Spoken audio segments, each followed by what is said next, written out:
সম্পূর্ণ সত্য ঘটনা। একটি মেষ এবং একটি ছাগ। বাবিলের শেষ রাজা বেল্টশৎসরের তৃতীয় বৎসরে দানিয়েল এই দর্শনটি দেখেছিলেন। দর্শনে তিনি নিজেকে এলম প্রদেশের রাজধানী শুশন দুর্গে দেখতে পেলেন। দর্শনে তিনি দুই শৃঙ্গ বিশিষ্ট একটি পুরুষ মেষ দেখতে পেলেন। এদের একটি অপরটি থেকে লম্বা ছিল। মেষটি পশ্চিম, উত্তর ও দক্ষিণ দিকে ঢুস মারল এবং তার শক্তির সামনে কেউ টিকতে পারল না। ছাগলটি যখন তার শক্তির চূড়ায় উঠল, তখন তার বৃহৎ শৃঙ্গটি ভেঙে গেল এবং তার জায়গায় আকাশের চারি বায়ুর দিকে 4টি শৃঙ্গ উঠল। সেই শৃঙ্গগুলো থেকে আর একটি ক্ষুদ্র শৃঙ্গ উঠল এবং সেটাই বড় হলো এবং পরে দক্ষিণে, পূর্বে ও সুন্দর দেশের দিকে বৃদ্ধি পাইতে লাগল।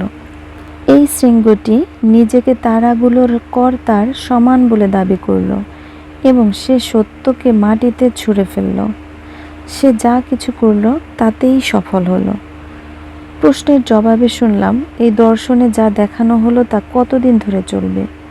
কতদিন ধরে প্রতিদিনের উৎসর্গের অনুষ্ঠানের বদলে সর্বনাশা পাপের জিনিস থাকবে? কতদিন ধরে উপাসনা ঘর ও তারাগুলোকে পায়ে মারানো হবে? উত্তরে দানিয়েল শুনতে পেলেন যা তাকে উদ্দেশ্য করে বলা হয়েছিল। 2300 সন্ধ্যা ও সকাল ধরে এই সব চলবে। এরপর উপাসনা ঘরটি আবার সূচি করা হবে। গাব্রিয়েল দূতকে দায়িত্ব দেওয়া হয়েছিল দানিয়েলকে দর্শনের অর্থ বলে দেওয়ার জন্য। একটি মেষ যার 2টি শৃঙ্গ ছিল এবং লম্বা শৃঙ্গ যেটা পরে উঠেছিল, এর অর্থ হলো মাদীয় ও পারসিক রাজাদের নির্দেশ করা হয়েছে। সেই লোমশ ছাগলটি যা মেষটিকে আঘাত করেছিল, তার অর্থ হলো যেমনিভাবে মেষটি খালের ধারে দাঁড়িয়েছিল এবং মাটিতে তার শক্তিকে পায়ে মারালো এবং মাটির প্রশংসা করল, এই লোমশ ছাগলটি গ্রীস রাজ্যকে বোঝায় এবং তার 2 চোখ এবং 2 চোখের মাঝখানের বৃহৎ শৃঙ্গটি হলো সেই রাজ্যের প্রথম রাজা। আর সেই প্রথম রাজা ছিলেন বিখ্যাত আলেকজান্ডার দ্য গ্রেট, মাসিডোনিয়া রাজ্যের প্রতিষ্ঠাতা। লোমশ ছাগলটি পশ্চিম দিক থেকে এসেছিল, আর গ্রীস রাজ্য মাদীয় ও পারসিকের পশ্চিম দিকে স্থাপন করা হয়েছিল। গ্রীস রাজ্যের বিস্ময়কর দ্রুত গতির ক্ষমতা পুনরায় প্রকাশ করে লোমশ ছাগলটিকে যে মাটি না ছুঁয়েই ছুটে আসছিল। আলেকজান্ডার এশিয়া দখল করেছিলেন। তার সঙ্গে মাত্র 30,000 পদাতিক সৈন্য এবং 4,500 বাতি এবং ভারী অশ্বারোহী সৈনিকগণ ছিলেন।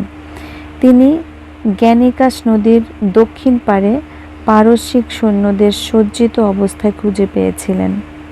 গ্রীস সৈন্যরা প্রতিপক্ষকে অবজ্ঞা করে নদী পার হয়েছিল এবং পারসিক শক্তিকে ছত্রভঙ্গ করেছিল, যারা অশ্বারোহীদের ভারী অস্ত্র ও এর আঘাতে এবং প্রাচীন গ্রিক পদাতিকদের ভয়ঙ্কর বর্ষা নিক্ষেপের সম্মুখে দাঁড়াতে অপারগ ছিল।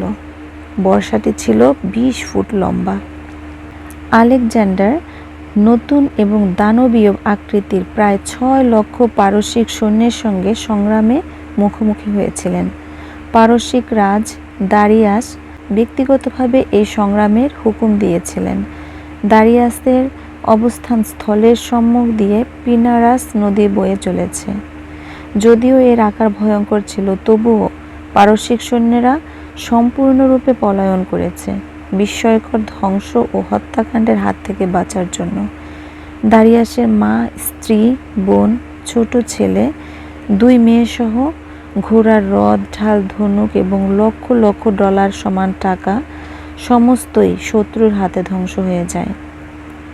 টেরি এবং গাজা ঘেরাও এবং দখল করার পর মিশরের আত্মসমর্পণের নিরাপত্তা দিয়ে আলেকজান্ডার আরবেলার যুদ্ধক্ষেত্রে 10 লক্ষেরও বেশি ভয়ঙ্কর পারসিক সৈন্যবাহিনীর সম্মুখীন হন, যা টাইগ্রিস থেকে কিছু মাইল দূরে ছিল। যদিও আলেকজান্ডারের সৈন্যবাহিনী 40,000 পদাতিক সৈন্য এবং 7,000 অশ্বারোহী থেকে বেশি ছিল না। তথাপি পারসিক সৈন্যরা দ্রুত গতিতে যুদ্ধক্ষেত্র ত্যাগ করেছিল। দুর্ঘটনামূলক স্থান থেকে পলায়ন করার পর দারিয়াস রাজাকে বিশ্বাসঘাতকতা করে হত্যা করা হয়। মাদীয় ও পারসিক সাম্রাজ্য আর স্থায়ী হল না। ইহা সত্য। যেমনিভাবে ভাববাদী দর্শন দেখেছিলেন মেষটি একদা শক্তিশালী হবে, কিন্তু ছাগলের সম্মুখে দাঁড়াবার তার আর কোনো ক্ষমতা রইল না। ছাগলটি শক্তিশালী হয়ে উঠল। এটাই সম্পূর্ণ গল্পের মূল কথা।